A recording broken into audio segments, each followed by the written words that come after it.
दोस्तों, अगर हम पॉपुलेशन की बात करें तो चीन की तुलना में भारत का पॉपुलेशन काफ़ी तेज़ी से ग्रो हो रहा है। आज हम इसी टॉपिक के बारे में बात करेंगे। भारत का पॉपुलेशन ग्रो होने में बहुत बड़ी रीज़न है। इसे हम स्टेप बाय स्टेप की मदद से समझते हैं। नंबर 1, जन्म दर। चीन की तुलना में भारत में जन्म दर अधिक है। भारत में कुल प्रजनन दर अधिक रही है, जो प्रति महिला जन्म की उच्च संख्या का संकेत देती है। हालांकि हाल के वर्षों में इसे गिरावट आई है। दूसरी ओर चीन ने 1979 से 2015 तक वन चाइल्ड पॉलिसी लागू की, जिसने इसकी जन्म दर को काफी कम कर दिया और बाद में जनसंख्या वृद्धि को धीमा कर दिया। नंबर 2, आयु संरचना।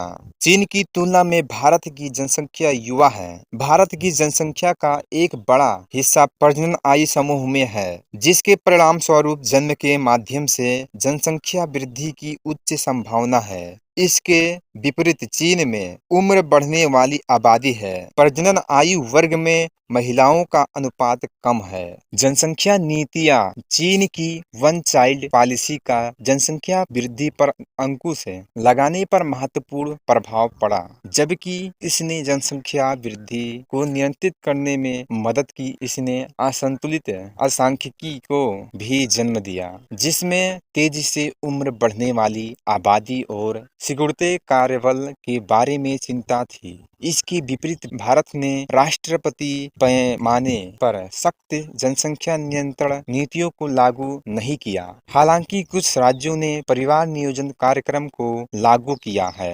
नंबर 4, प्रवास। भारत ग्रामीण से शहरी क्षेत्रों में अवसर, बेहतर बुनियादी ढांचा और सेवाओं तक पहुंच की ओर आकर्षित करती है। चीन में भी महत्वपूर्ण आंतरिक प्रवासन है, लेकिन प्रतिबंधात्मक घरेलू पंजीकरण प्रणाली हुकुम शहरों में प्रवास को सीमित करती है और विशिष्ट क्षेत्रों में जनसंख्या वृद्धि को नियंत्रित करती है।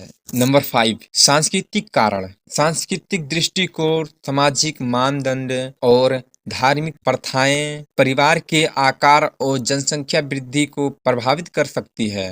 भारत में सांस्कृतिक कारक जैसे बड़े परिवारों की इच्छा, धार्मिक विश्वास और सामाजिक अपेक्षाएं उच्च जन्म दर में योगदान कर सकते हैं। यह ध्यान रखना जरूरी है कि जबकि भारत की पॉपुलेशन ग्रोथ रेट चीन की कंपेयर में काफी ज्यादा है, भारत ने वर्षों में अपनी पॉपुलेशन ग्रोथ रेट को कम करने में भी प्रगति की है। परिवार नियोजन को बढ़ावा देने वाली सरकारी पहल शिक्षा और स्वास्थ्य सेवा में सुधार और जनसंख्या के मुद्दे के बारे में बढ़ती जागरूकता ने भारत में प्रजनन दर में गिरावट में योगदान दिया है। बहरहाल, भारत की आबादी का आकार, विकास दर देश के विकास और स्तर के लिए अद्वितीय चुनौतियों और अवसर पेश करती है। Thanks for watching.